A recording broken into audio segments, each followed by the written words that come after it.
Lemmings. What do you think of when you hear the word lemmings? You might think of these little furry guys, and you'd be right, they are lemmings, but they're not the types of lemmings that we're talking about today. Instead, we're talking about these lemmings. Hello lovely people, welcome to the Geek Cupboard. I'm Penge, and today I'd like to talk to you about how Lemmings has messed with my brain. Oh no!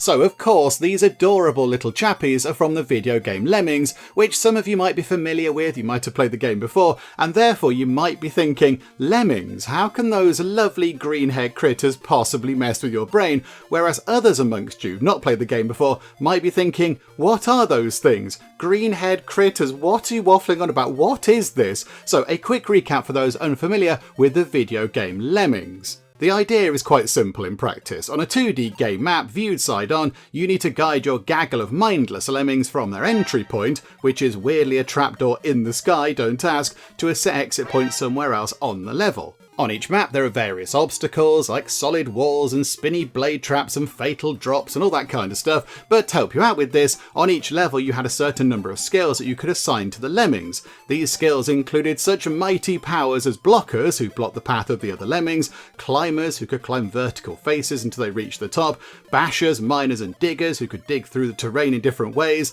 and builders, who could build stairways of 12 little lemming-sized steps. And then using these skills you had to forge a path from the start point to the exit point to save as many lemmings as the difficulty of the level dictated. And that was kind of it. That was it. Simple in theory, sometimes very infuriatingly complex in practice. So with that little refresher done, I think it's about time that we found out exactly how these unassuming, mindless, cute little lemmings have messed with my brain. How has such an innocent game about rescuing tiny green-haired creatures wormed its way inside my mind and left a permanent mark there?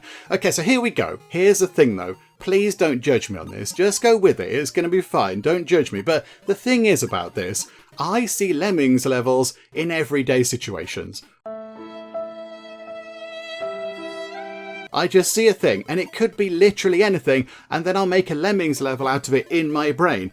And I just can't help it. Out and about, in the office, on a walk through the park, doing the washing up, whatever and wherever, I will sometimes see something utterly innocuous, and for whatever reason, my brain will go, hey, look, a lemmings level, isn't that great? And then it proceeds to plot a start point and an end point for me, and then I will feel compelled to work out in my mind exactly how to complete the level. The imaginary level, using imaginary lemmings with their imaginary skills, none of which exist outside of my mind. And I know what you're doing. You are judging me right now, aren't you? And do you know what? That seems fair. You're thinking, he's rambling like a maniac. What's he on about? Lemmings levels whilst doing the washing up? It's all nonsense. So please allow me to explain better by the use of this picture here. So this is a picture of a few things on the wall here in the Geek Cupboard, and they're just on the wall there in an entirely normal things on the wall kind of a way, yet at some point I may happen to glance over at them, just a casual glance, not doing anything exciting or out there, just a normal glance,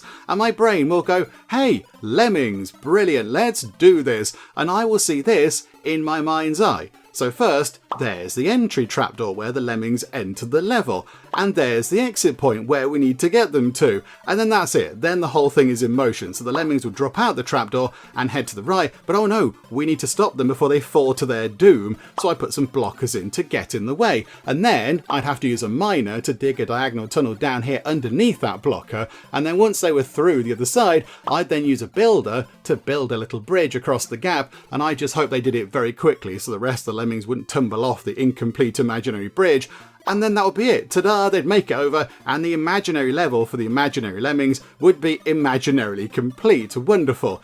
So, yeah, weird, isn't it? Very, very weird. Let's take another example. This is the foot of the stairs in my house, a boring, barely noticeable bit of my house that I must pass dozens of times every day without really giving it any thought at all, because, you know, it's just the foot of the stairs and they've always been there. What's so exciting about it? But sometimes, on occasion, I will walk past and see something a bit like this. there's an entry trapdoor up there, and the exit point is down here. Why is it floating on the door? I've no idea. It just is. Go with it. And then the lemmings make their way down this little ramp, but they're going to get trapped. So we use a builder to build upward a little bit, and then we use a basher to tunnel horizontally through this bit of scenery. Again, I know it doesn't make any sense, just go with it. And finally, the lemmings can walk through the tunnel, drop down onto the door handle, and then make their way to the exit. Another group of imaginary lemmings saved. Hurrah! So I think by now you are probably getting the idea. You're getting the gist of it. These pretend imaginary lemmings levels can be anywhere. Literally anywhere at all. This is the corner of my house and the side of next door's house, and yep, you've guessed it, sometimes there are lemmings. Entry trapdoor up here, exit point all the way down here, so the lemmings tumble out onto the roof, but of course that TV aerial is going to get in the way, so we'd use a basher to just dig through it, then they can carry on until there's another TV aerial, so another basher is used to dig through that, and then the lemmings can drop off the end of the roof using umbrellas to slow their fall just in case it's a little bit too high, and there we go, they can all escape. More imaginary lemmings saved from imaginary oblivion. And it doesn't stop there. It could happen here. Or here. Or here. Here. There. And everywhere. And it goes on, but I think you get the idea. For whatever reason, my brain likes to torment me by creating lemmings levels from whatever I happen to be looking at the time. And I've got utterly no idea why, and I've got equally utterly no idea how to make it stop. It just sort of happens. The whole thing just pops into my mind. I'm not prompting it. I'm not asking it to happen. It just kind of happens over and over again. And what I think makes it worse is that I feel compelled to try to finish them. I feel like I need to finish the imaginary levels. I need to imaginarily guide my imaginary mind lemmings safely to their imaginary home. And I know it makes no sense, but that's the way it is. So there we go. There we go. My lemming secret is out there for the world to see. My goodness, what have I done? And of course, right now, some of you might be thinking that I'm crazy, that I'm some sort of psychiatrist dream case for seeing lemmings floating around in the world. But maybe, just maybe, on occasion, now that the idea is in your mind, now that I've shared this with you, now the seed has been planted, you might also catch sight of a lemmings level here and there. And if you do, if this does happen to, please do tell me, please do, because it would be very good to know that I'm not the only one bearing this weird psychological lemmingy burden. But that's it, that is how Lemmings has messed with my brain. Thank you for watching. If you enjoyed the video, then please do leave a like, that would be most marvellous indeed. And if you're not already, then please do subscribe to keep up to date with all the other bits and bobs and nonsense that we get up to in the Geek Cupboard. But for now, thank you very much for joining me in the Geek Cupboard, and I'll see you next time. Ah, look at Swain's hat. Oh, it's worth it just for the hat.